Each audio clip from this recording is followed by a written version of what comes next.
जय हिंद दोस्तों, मैं राजकुमार आप सभी का स्वागत करता हूं ज्ञानपीठ जीके पॉइंट के इस यूट्यूब चैनल पर। दोस्तों आइए शुरू करते हैं एसएससी जीडी एग्ज़ाम 2023 जो आपके चल रहे हैं उसके लिए जीके और जीएस का जो मॉक टेस्ट है उसके मॉक टेस्ट संख्या 65 लेके आया हूँ। 64 मॉक टेस्ट अपलोड कर चुका हूँ। बहुत कुछ जानने को मिलेगा आपको इस मॉक टेस्ट में। तो चलिए शुरू करते हैं। आज का मॉक टेस्ट 20 प्रश्न लेके आया हूँ इस प्रश्न मॉक टेस्ट में। तो बहुत उत्कृष्ट लेवल के प्रश्न हैं ताकि और संभावना है कि यही प्रश्न रिपीट होंगे आपके एग्जाम में जो मैं लेके आया हूँ। तो दोस्तों अगर आपने अभी तक चैनल को सब्सक्राइब नहीं किया हो तो प्लीज़ चैनल को सब्सक्राइब जरूर कर लीजिएगा। बेल आइकन को प्रेस कर लीजिएगा ताकि आने वाली वीडियो की नोटिफिकेशन आपको मिलती रहे। तो दोस्तों पहले प्रश्न की ओर चलते हैं। क्या कहा गया है दोस्तों, आपसे एक रिक्वेस्ट है, वीडियो को स्किप मत कीजिएगा, पूरी देखिएगा। बहुत उत्कृष्ट प्रश्न है। पहला प्रश्न दोस्तों आपके स्क्रीन पर दिख रहा होगा। क्या कहा गया, सकेरनी सकेरनी उत्सव किस राज्य में मनाया जाता है। दोस्तों ये हमें बताना है कि सकेरनी कहाँ का उत्सव है। सही जवाब क्या होगा दोस्तों, ऑप्शन सी, नागालैंड का उत्सव है सकेरनी। याद रखना दोस्तों, नागालैंड का उत्सव है सकेरनी। अच्छा, नागालैंड के दो त्यौहार और आप याद रखिएगा। एक हॉर्नबिल दोस्तों 10 दिन तक मनाया जाता है। हॉर्नबिल 1 दिसंबर से लेके 10 दिसंबर तक। तो ये नागालैंड का त्यौहार है। आपको याद रखना महोत्सू, दोस्तों महोत्सू भी नागालैंड का त्यौहार है और ये नब्बर्स के रूप में मनाया जाता है। महोत्सू नब्बर्स होता है कहाँ का, तो नागालैंड का नब्बर्स त्यौहार है महोत्सू। और एक याद रखना एहोलिंग, एहोलिंग त्योहार भी कहाँ मनाया जाता है दोस्तों, नागालैंड में मनाया जाता है। तो महोत्सू, हॉर्नबिल और एहोलिंग त्योहार और ये कौन सा हो गया आपका सकेरनी, ये सब नागालैंड के त्योहार हैं। क्लियर है दोस्तों, याद रखिएगा, बहुत इंपॉर्टेंट है, पूछा जाता है। अच्छा दोस्तों यहाँ पे ना नागालैंड के बारे में 2 बिंदु आप और याद रखिएगा। अगर आपसे पूछा जाए कि नागालैंड कब बना था दोस्तों, 1 दिसंबर 1963 को नागालैंड भारत का 16वां राज्य बना था। 1 दिसंबर 1963 को भारत का 16वां राज्य बना नागालैंड, आप याद रखिएगा। और नागालैंड की राजभाषा क्या है दोस्तों, अंग्रेजी। नागालैंड की राजभाषा अंग्रेजी है, ये आप याद रखिएगा, ये पूछ लेता है एग्जाम में। दोस्तों यहाँ पे ना इंटांकी नेशनल पार्क भी है। नागालैंड में इंटांकी नेशनल पार्क भी है, ये भी आप याद रखिएगा। और 2011 की जो जनगणना हुई, 2011 की जनगणना में जो नागालैंड की जनसंख्या थी वो माइनस में पहुंच गई थी। -0.6%। तो 0.6% की कमी देखी गई नागालैंड में, ये भी आप याद रखें। और नागालैंड में 2011 की जनगणना के आंकड़ों के अनुसार माने तो कोई भी एससी आबादी निवास नहीं करती। ये आप याद रखिएगा कि किस राज्य में कोई भी एससी आबादी ऐसी समुदाय निवास नहीं करता, तो वो है आपका नागालैंड। क्लियर होगा। तो सकेरनी उत्सव नागालैंड का त्यौहार है। दोस्तों यहाँ पे तमिलनाडु लिखा गया है। तमिलनाडु के त्यौहार आप याद रखिएगा, जैसे कीर्तिगई दीपम। कीर्तिगई दीपम किस राज्य का त्यौहार है दोस्तों, कीर्तिगई दीपम तमिलनाडु का त्यौहार है। साथ साथ आपको पोंगल भी याद रखना है। पोंगल कहाँ का त्यौहार है, तो तमिलनाडु का। पुथांडू, पुथांडू नया साल होता है, तमिलनाडु का नया साल पुथांडू कहलाता है, ये भी आप याद रखें। और आपको याद रखना है दोस्तों थाईपूसम, भगवान मुरुगन की पूजा की जाती है थाईपूसम, ये भी तमिलनाडु में होता है। तो थाईपूसम, कीर्तिगई दीपम, पोंगल, पुथांडू, ये सब कहाँ के त्यौहार हैं, ये तमिलनाडु के त्यौहार हैं। दोस्तों तमिलनाडु के बारे में ना इसके 2 डांस याद रखिएगा। एक आपका कुम्मी पूछ सकता है, कुम्मी, कुम्मी कहाँ का डांस है। और एक आपका करगम। तो कुम्मी और करगम कहाँ के डांस हैं, तमिलनाडु के डांस हैं। साथ साथ आपको भरतनाट्यम भी याद रखना है। भरतनाट्यम कहाँ का डांस है दोस्तों, भरतनाट्यम तमिलनाडु का डांस है। क्लियर दोस्तों, ये आप याद रखिएगा। अच्छा अगर क्वेश्चन आए ना कि भारत में सबसे ज़्यादा रामसर साइट कहाँ पर है, तो तमिलनाडु में सबसे ज़्यादा रामसर साइट है आज के टाइम में। क्लियर। अच्छा बिहार लिखा गया दोस्तों, बिहार में छठ पूजा सबसे प्रसिद्ध त्यौहार है, छठ पूजा, ये आप याद रखिएगा। और बिहार का एक डांस होता है जटा जटिन। दोस्तों क्वेश्चन आया कि जटा जटिन कहाँ का डांस है, तो बिहार का डांस है जटा जटिन। और एक याद रखिएगा विदेशिया, विदेशिया कहाँ का डांस है, तो बिहार का ही डांस है विदेशिया। और एक याद है सामा चकेबा, सामा चकेबा ये कहाँ का डांस है दोस्तों, बिहार का डांस है सामा चकेबा, ये भी आप याद रखें। ठीक है दोस्तों, तो छठ पूजा होती है बिहार में, जटा जटिन डांस होता है, विदेशिया डांस होता है और सामा चकेबा बिहार के डांस हैं। अच्छा यहाँ पे लिखा है दोस्तों राजस्थान। अगर आपसे पूछा जाए राजस्थान में घूमर, घूमर नृत्य किया जाता है और घूमर नृत्य भील जनजाति करती है। भील जनजाति के लोग घूमर नृत्य करते हैं। राजस्थान का एक डांस बहुत आता है एग्जाम में, वो है आपका कालबेलिया। तो कालबेलिया डांस कहाँ किया जाता है, राजस्थान में कालबेलिया डांस किया जाता है। और दोस्तों आपको याद रखना है एक सुईसिनी डांस भी होता है। सुईसिनी डांस कहाँ का है, तो राजस्थान का डांस है सुईसिनी, ये भी आप याद रखिएगा। बाकी कठपुतली होता है, 13 ताली राजस्थान में होता है, भवई राजस्थान में होता है आपका। और उसके साथ साथ आपको 13 ताली हो गया, भवई हो गया, चरी हो गया, चाकरी हो गया, गैर, गैर बहुत आता है एग्जाम में, गैर, तो गैर कहाँ का नृत्य है, तो राजस्थान का नृत्य है। तो सारे बिंदु आपको याद रखने हैं। तो सकेरनी उत्सव पूछा गया था, नागालैंड का त्योहार है। नेक्स्ट प्रश्न की ओर चलते हैं। निम्नलिखित में से किसके द्वारा शुद्धि आंदोलन चलाया गया था? दोस्तों शुद्धि आंदोलन कैसे क्वेश्चन है कि किसने चलाया था, तो पहले तो जान लो शुद्धि आंदोलन है क्या। दोस्तों ऐसे व्यक्ति भारत में जो हिंदू धर्म को छोड़कर कोई और धर्म अपना चुके हैं, जैसे किसी ने ईसाई धर्म अपना लिया या किसी ने इस्लाम धर्म अपना लिया, तो ऐसे जनता जो अलग धर्म अपना चुकी है उसको हिंदू धर्म में वापस लाने के लिए शुद्धि आंदोलन चलाया था दयानंद सरस्वती ने। तो शुद्धि आंदोलन का प्रवर्तक कौन थे? दयानंद सरस्वती। दोस्तों दयानंद सरस्वती ने हिंदुओं को उनकी वापसी कराने के लिए शुद्धि आंदोलन को संचालित किया था। दयानंद सरस्वती की बात करें दोस्तों, तो इन्होंने 1875 में आर्य समाज की स्थापना की थी। 1875 में 10 अप्रैल को की थी एक्चुअल में, तो 10 अप्रैल 1875 को आर्य समाज की स्थापना की बम्बई में, ये भी आप याद रखिएगा। और दोस्तों जो दयानंद सरस्वती है ना, इन्होंने एक ग्रंथ लिखा हिंदी भाषा में, सत्यार्थ प्रकाश।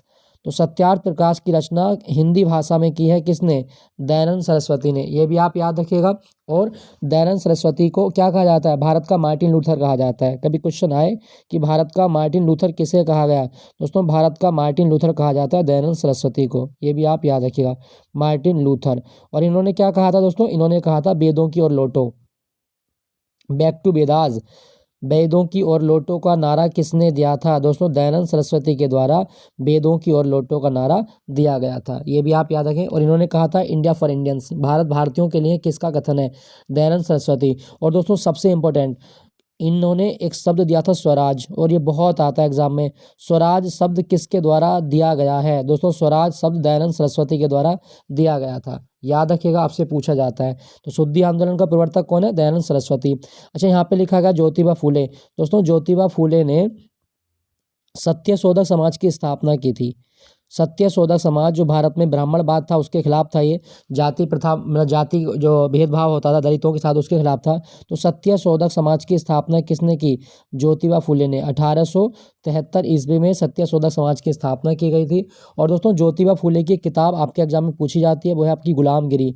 गुलामगिरी ये ग्रंथ किसने लिखा है? तो गुलामगिरी किताब लिखी गई है ज्योतिबा फूले के द्वारा। और कौन सी भाषा में? मराठी भाषा में लिखी गई है दोस्तों, मराठी भाषा में गुलामगिरी किताब लिखी गई है, याद रखना। और यहाँ पे लिखा गया है विवेकानंद। दोस्तों राष्ट्रीय युवा दिवस, राष्ट्रीय युवा दिवस ये कब मनाया जाता है? तो भारत में राष्ट्रीय युवा दिवस होता है 12 जनवरी को, और 12 जनवरी को विवेकानंद का जन्मदिन होता है। 12 जनवरी को स्वामी विवेकानंद का जन्मदिन राष्ट्रीय युवा दिवस के रूप में मनाया जाता है, याद रखिएगा। दोस्तों विवेकानंद जो है ना, इनके बारे में इनका ओरिजिनल नाम याद है, नरेंद्र नाथ, मूल शंकर नहीं, नरेंद्र नाथ। तो नरेंद्र नाथ दत्त ये किसका नाम है? तो नरेंद्र नाथ दत्त ये वास्तविक नाम है किसका? तो यह है आपका विवेकानंद। और विवेकानंद जो है इन्होंने रामकृष्ण मिशन की स्थापना की थी।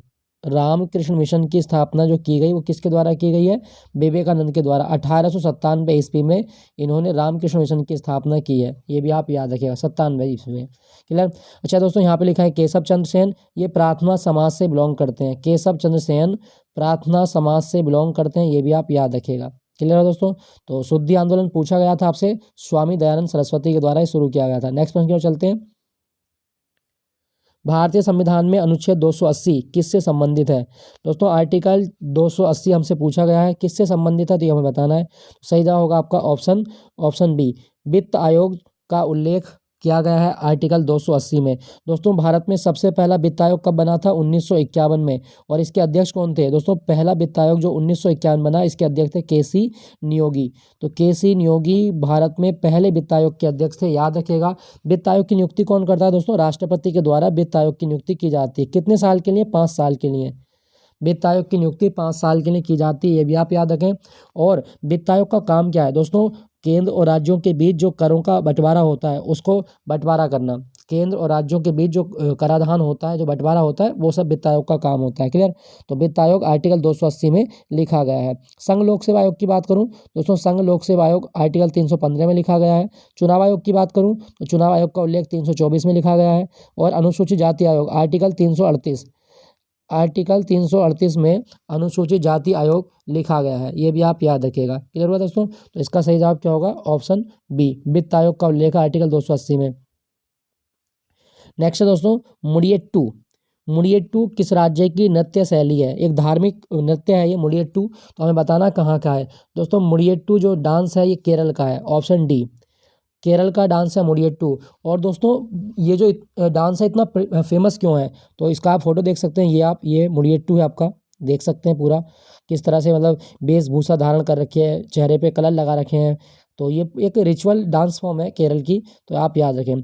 और दोस्तों इस डांस फॉर्म को 2010 में यूनेस्को ने अपनी अमूर्त धरोहर में शामिल किया है। याद रखना दोस्तों कि मुडियट्टू जो है इसको यूनेस्को ने किस वर्ष अपनी अमूर्त धरोहर में शामिल किया, तो 2010 में। तीन ही डांस है भारत में, एक आपका छऊ, एक आपका कालबेलिया और एक आपका मुडियट्टू। इन तीन डांस को यूनेस्को अपनी सूची में शामिल कर चुका है। तो दोबारा देख लीजिएगा एक बार, छऊ, कालबेलिया और मुडियट्टू। क्लियर दोस्तों, केरल का डांस है मुडियट्टू। दोस्तों केरल के दो तीन डांस आप और याद रखिएगा, जैसे आपसे पूछा जाए थय्यम।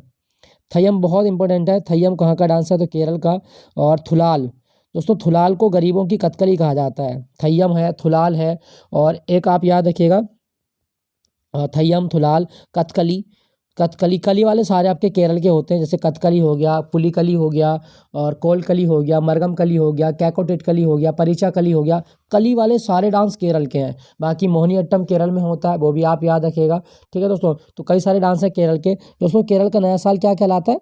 केरल का नया साल विशु कहलाता है। अगर क्वेश्चन आए कि विशु कहाँ का नया साल है, केरल का। और केरल का एक त्यौहार और याद रखिएगा, मकर विलक्कू।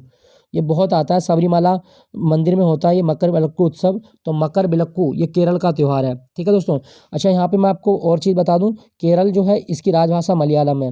केरल की राजभाषा मलयालम है। और 2011 के अनुसार भारत में सर्वाधिक साक्षरता दर वाला राज्य है वो केरल ही था। क्लियर दोस्तों। दोस्तों यहाँ पे लिखे गए है ऑप्शन में झारखंड। झारखंड का डांस याद है डुमकच। झारखंड में डुमकच नृत्य किया जाता है, बहुत आता है एग्जाम में। डुमकच नृत्य कहाँ होता है? झारखंड में। और झारखंड का नया साल सरहुल कहलाता है। झारखंड का नया साल क्या कहलाता है? सरहुल कहलाता है झारखंड का नया साल। ठीक है दोस्तों। राजस्थान की बात हम कर चुके हैं ऑलरेडी। असम की बात करूं तो असम का एक डांस याद रखना, बुगुरुम्बा। बुगुरुम्बा कहाँ का डांस है दोस्तों? असम का डांस है बुगुरुम्बा। असम में चाय के बागानों में काम करने वाली महिलाएं एक नृत्य करती हैं, झूमर। झूमुर, तो झूमुर डांस कहाँ होता है? असम में। और असम का एक डांस और याद है, तबल चोंगली। तबल चोंगली डांस कहाँ किया जाता है दोस्तों? असम में तबल चोंगली डांस भी किया जाता है। ये भी आप याद रखिएगा। और कौन सा डांस है? बिहू। वो सबको याद होता है, आलिया भट्ट को भी याद है और आपको भी याद होगा। बिहू किसको क्यों, मतलब किस राज्य का डांस है? असम का डांस है। क्लियर दोस्तों। अच्छा यहाँ पे एक त्योहार मतलब एक क्लासिकल डांस भी है असम का, सतरिया।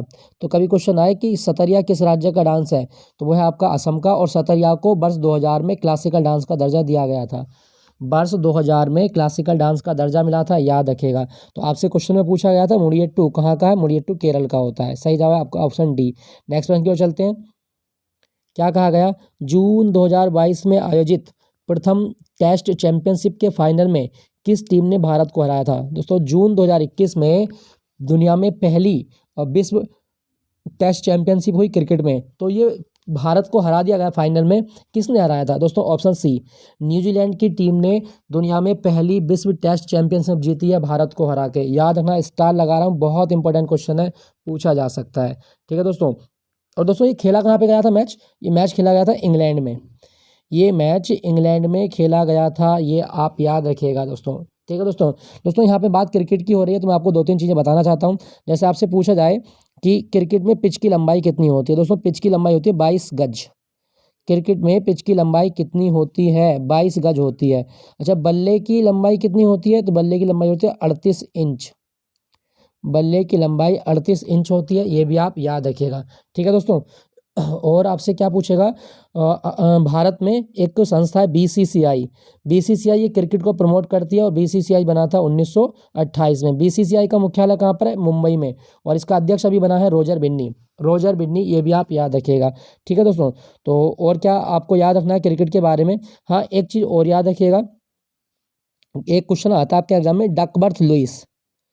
डकवर्थ लुईस के नियम किस खेल में लागू होते हैं? दोस्तों ये सिंपली आप याद रखिएगा कि डकवर्थ लुईस के नियम ये किस खेल में लागू होते हैं? तो क्रिकेट में डकवर्थ लुईस के नियम लागू होते हैं। क्लियर हुआ? तो दुनिया में पहली विश्व टेस्ट चैंपियनशिप किसने जीती? न्यूजीलैंड ने जीती है भारत को हरा के। नेक्स्ट प्रश्न की ओर चलते हैं। निम्नलिखित में से किसे पंचम दा के उपनाम से जाना जाता है? दोस्तों पंचम दा एक संगीतकार थे और इनका असली नाम क्या था दोस्तों? इनका नाम था RD बर्मन, राहुल बर्मन इनको कहा जाता है, राहुल देव बर्मन। यहाँ आप फोटो देख सकते हैं RD बर्मन। तो ये इनको पंचमदा कहा गया है। संगीतकार हैं, याद रखिएगा दोस्तों। जाकिर हुसैन की बात करूं दोस्तों, जाकिर हुसैन एक तबला वादक हैं। भारत में जाकिर हुसैन एक तबला वादक हैं, याद रखिएगा। ए आर रहमान एक संगीतकार हैं और म्यूजिक कंपोजर हैं, ये भी आप याद रखिएगा। ठीक है दोस्तों, तो पंचमदा RD बर्मन का नाम है। नेक्स्ट प्रश्न क्या है? कबड्डी के मैच की अवधि कितनी होती है दोस्तों? कबड्डी के मैच की अवधि कितनी होती है? सही जवाब क्या होगा दोस्तों? कबड्डी के मैच में 20-20 मिनट के 2 हाफ होते हैं। 2 हाफ होते हैं तो कितना हो गया? 40। तो कबड्डी के मैच की अवधि 40 मिनट होती है। दोस्तों आपको 2 चीज़ें और याद रखनी है, एक रेडर और एक डिफेंडर। कभी क्वेश्चन आए कि रेडर और डिफेंडर जो शब्दावलियां हैं ये किस खेल में होती हैं? सवाल होगा कबड्डी में। देखो यहाँ पे आप एक फ़ोटो देख सकते हैं, ये जो फोटो है आपका। अब इसमें जो व्यक्ति दूसरे टीम के पाले में गया ये होता है रेडर, और जो इसको घेर रहे हैं ये है आपके डिफेंडर। तो रेडर और डिफेंडर जो होते हैं ये कबड्डी की शब्दावली हैं। अगर आपसे पूछे दोस्तों एक रेडर को कितना समय मिलता है मतलब रेड करने के लिए, तो याद रखना एक रेडर को 30 सेकंड का समय दिया जाता है। ठीक है, ये वाला जो व्यक्ति है आपका, इसको कलर चेंज कर लूँ। ये जो व्यक्ति है ये वाला जो आपका बाइट उसमें है, ये 30 सेकंड तक जाएगा और रेड करेगा। अगर 30 सेकंड के बाद ये रेड पूरी नहीं कर पाता दोबारा आएगा, उसके बाद फिर जाएगा, फिर दोबारा आएगा, नहीं कर पाता फिर जाएगा। तो 3 रेड के वो मिलते हैं, मतलब आपको 3 चांस मिलेंगे। अगर 3 में आपने इस लाइन को टच नहीं किया तो आपको क्या कर दिया जाएगा? फाउल माना जाएगा और आपको बाहर कर दिया जाएगा। तो ये आप याद रखिएगा। जो कबड्डी है इसके मैच की अवधि कितनी होती है दोस्तों? कबड्डी में मैच की अवधि होती है 40 मिनट। और रेडर के लिए कितना समय होता है दोस्तों? रेडर के लिए समय होता है आपका, वो होता है 30 सेकंड। अगर आपसे पूछे दोस्तों कबड्डी में कितने खिलाड़ी होते हैं, तो कबड्डी में 7 खिलाड़ी होते हैं। एक टीम में खिलाड़ियों की संख्या 7 होती है, ये आप याद रखिएगा। क्लियर दोस्तों? तो और आपसे क्या पूछेगा दोस्तों? हाँ, इतना और याद रखिएगा कि कबड्डी को ओलंपिक में कब शामिल किया गया था। तो वर्ष 1936 में कबड्डी ओलंपिक का हिस्सा बनी थी। 1936 में बर्लिन में कबड्डी ओलंपिक का हिस्सा बनी थी, ये भी आप याद रखिएगा। क्लियर दोस्तों? चलिए अगले प्रश्न की ओर चलते हैं। फिर 6ठी शताब्दी ईसा पूर्व में गांधार महाजनपद की राजधानी क्या थी? दोस्तों गांधार महाजनपद की राजधानी क्या थी हमें बताना है। सही जवाब होगा आपका ऑप्शन ए, तक्षशिला। गांधार महाजनपद की राजधानी तक्षशिला थी। दोस्तों अगर आपसे पूछे कि कितने महाजनपद थे? 16।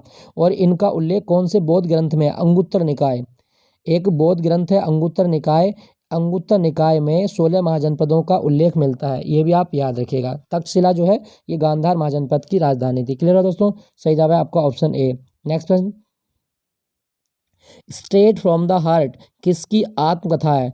दोस्तों स्ट्रेट फ्रॉम द हार्ट जो आत्मकथा है ये आपकी किसकी है? तो बताइए, फिर एक सेकंड के लिए सोचिए। विजय हजारे, कपिल देव, युवराज सिंह, ध्यानचंद। सही जवाब होगा दोस्तों option B, Kapil Dev. Straight from the heart Kapil Dev की आत्मकथा है। दोस्तों कपिल देव को हरियाणा हरिकेन भी कहा जाता है।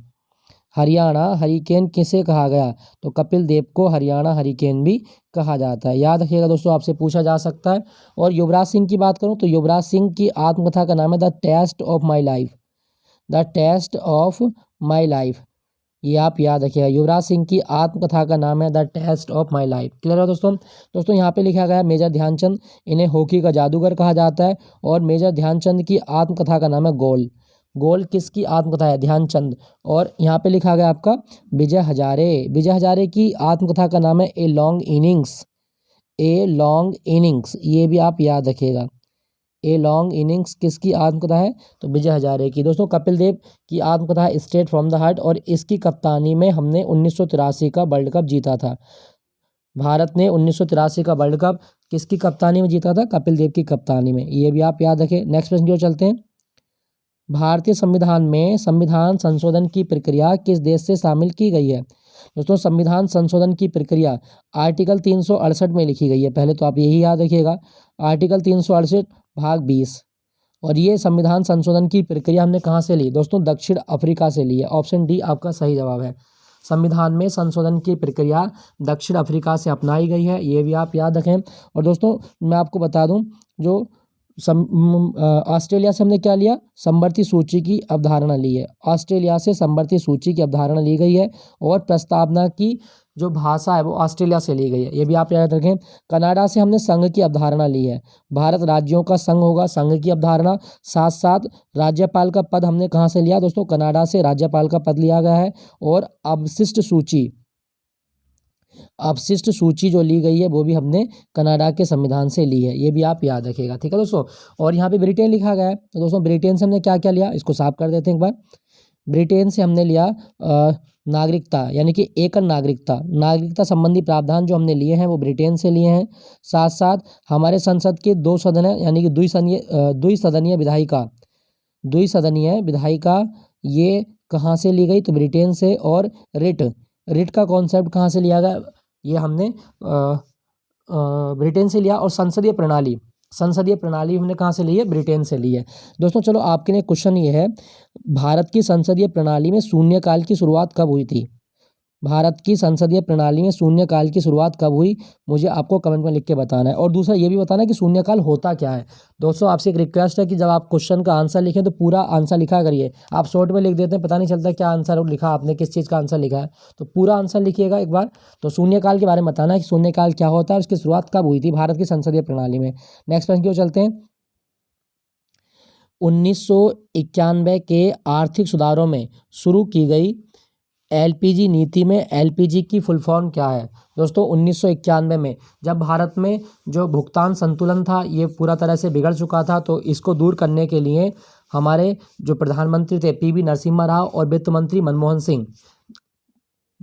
सिंह और पीवी नरसिम्हा राव, तो इनके द्वारा एलपीजी रिफॉर्म लाया गया। और एलपीजी की फुल फॉर्म क्या है दोस्तों, एलपीजी की फुल फॉर्म है ऑप्शन डी, लिबरलाइजेशन, प्राइवेटाइजेशन तथा ग्लोबलाइजेशन। उदारीकरण की नीति इसको कहा गया, उदारीकरण, निजीकरण और वैश्वीकरण। मतलब क्या है दोस्तों, उदारीकरण का मतलब है कि जो अनावश्यक टैरिफ लगा रखा था सरकार ने, जो बहुत ज़्यादा मतलब टैक्स लगा रहा था, उस टैक्स को कम कर दिया जाए। प्राइवेटाइजेशन का मतलब है कि निजी क्षेत्र को आगे बढ़ाया जाए। और ग्लोबलाइजेशन का मतलब है कि भारत की अर्थव्यवस्था को वैश्विक अर्थव्यवस्था की श्रेणी में खड़ा किया जाए। इससे भारत क्या करेगा, भारत निर्यात ज़्यादा करेगा, आयात कम करेगा। तो भारत की अर्थव्यवस्था को वैश्विक अर्थव्यवस्था बनाने का टारगेट था ग्लोबलाइजेशन। तो ये आप याद रखिएगा, एलपीजी की फुल फॉर्म क्या है, लिबरलाइजेशन, प्राइवेटाइजेशन तथा ग्लोबलाइजेशन। सुपर इंपॉर्टेंट क्वेश्चन आपके लिए जीडी के लिए, स्टार मार्क कर रहा हूँ, रट के जाना बिल्कुल कि एलपीजी रिफॉर्म में एलपीजी की फुल फॉर्म क्या है, तो लिबरलाइजेशन, प्राइवेटाइजेशन तथा ग्लोबलाइजेशन। और कौन सा पीएम था, जवाब होगा आपका PV Narasimha Rao. Clear. Next प्रश्न की ओर चलते हैं। 2011 की जनगणना में भारत में शहरी आबादी का प्रतिशत कितना है। दोस्तों शहरी आबादी 2011 की जनगणना में कितनी है, सही जवाब होगा आपका ऑप्शन सी, 31.16% शहरी आबादी है भारत में, ये भी आप याद रखिएगा। दोस्तों अगर आपसे पूछे 2011 की जनगणना भारत की कौन सी जनगणना थी, 15वीं, और कितने विषय मतलब इसमें कितने प्रश्न शामिल थे, तो 29 प्रश्न इसमें शामिल थे, ये भी आप याद रखिएगा, ठीक है दोस्तों अगर आपसे पूछा जाए कि भारत में जनगणना का जनक कौन है, हेनरी वॉल्टर। भारत में जनगणना का जनक कौन है, हेनरी वॉल्टर जनगणना का जनक है, ये आप याद रखिएगा। और अगर आपसे पूछा जाए कि जो जनगणना होती है कितने साल के अंतराल पर होती है, दोस्तों जनगणना होती है आपकी 10 साल के अंतराल पर, ये भी आप याद रखिएगा, ठीक है दोस्तों। अगर आपसे पूछा जाए दोस्तों भारत की साक्षरता दर कितनी थी 2011 में, तो 74.04, भारत की साक्षरता दर 74.04 है। और भारत का जनघनत्व कितना है, 382 व्यक्ति प्रति वर्ग किलोमीटर, ये भी आप याद रखिएगा, ठीक है दोस्तों। पूछा जाता है आपके एग्जाम में, तो इसका सही जवाब होगा आपका ऑप्शन सी, 31.16%। नेक्स्ट प्रश्न की ओर चलते हैं।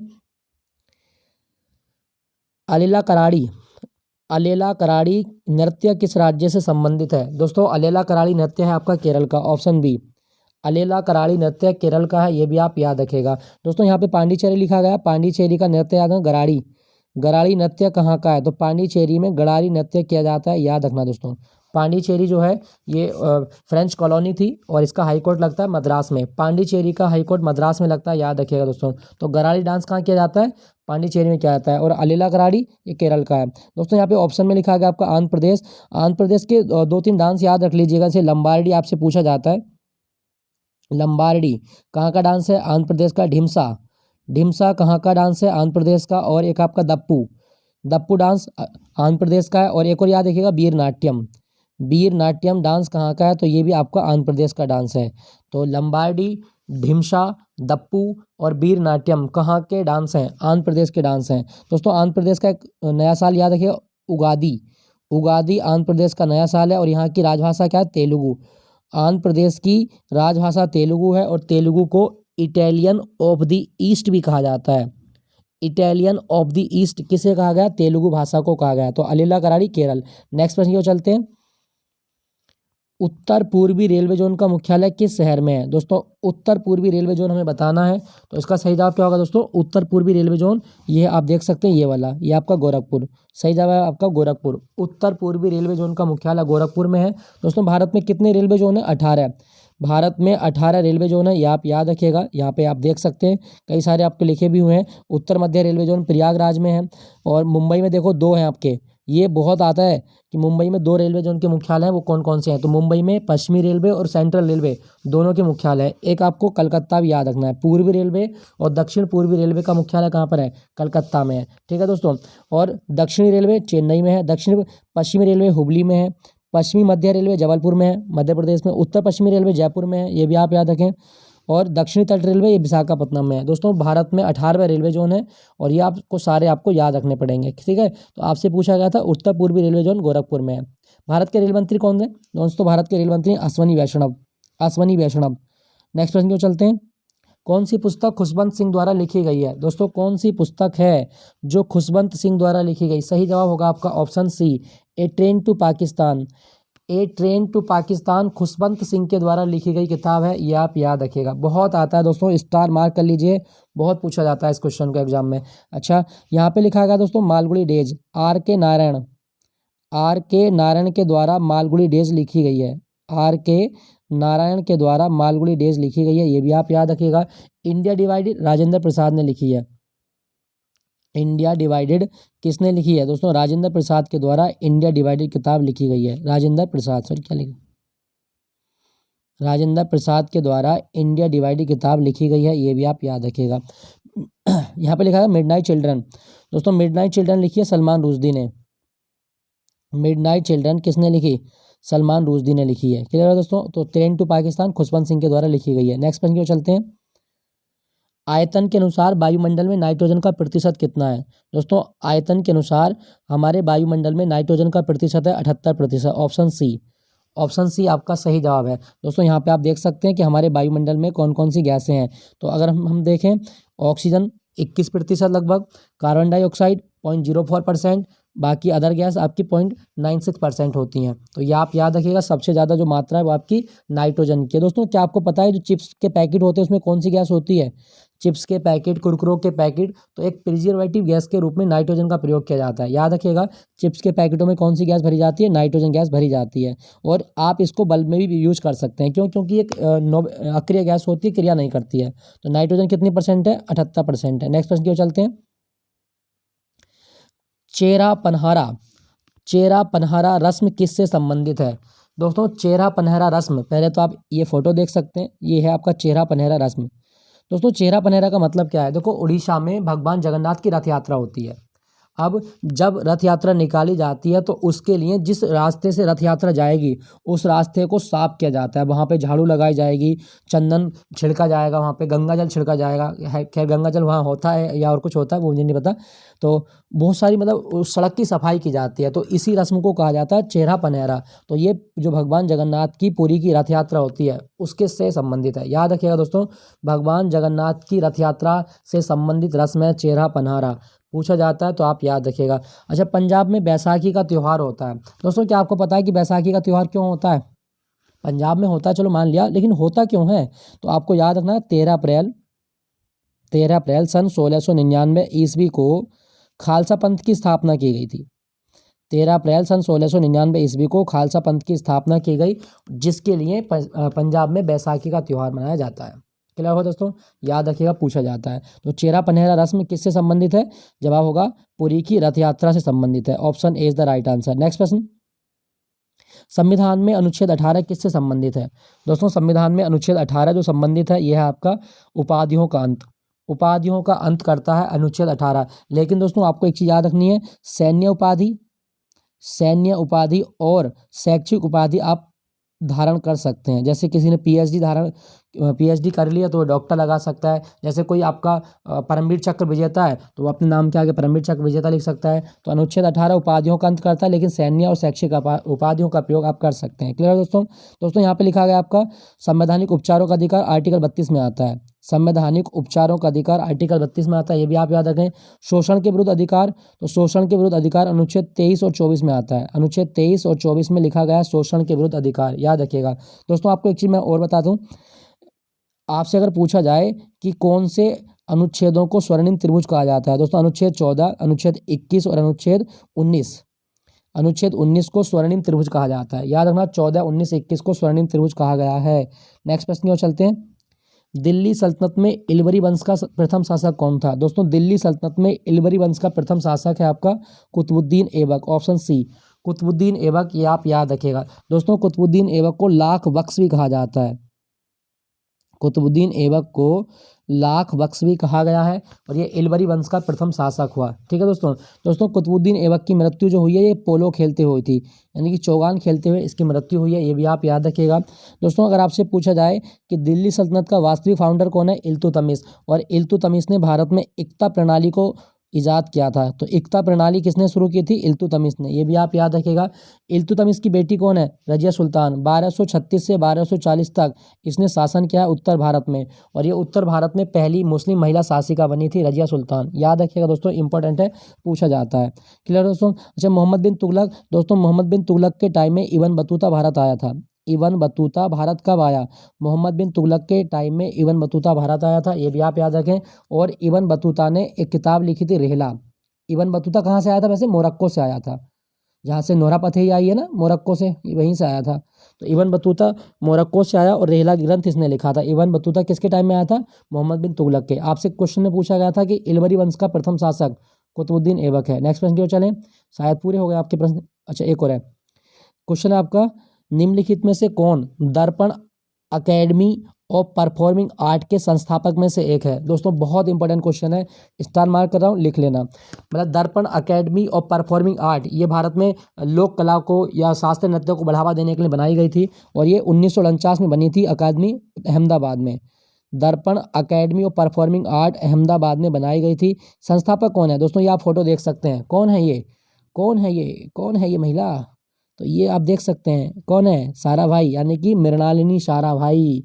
मृणालिनी साराभाई के द्वारा दर्पण अकेडमी ऑफ परफॉर्मिंग आर्ट की स्थापना की गई थी अहमदाबाद में। और मृणालिनी साराभाई भरतनाट्यम और कथकली के लिए प्रसिद्ध हैं।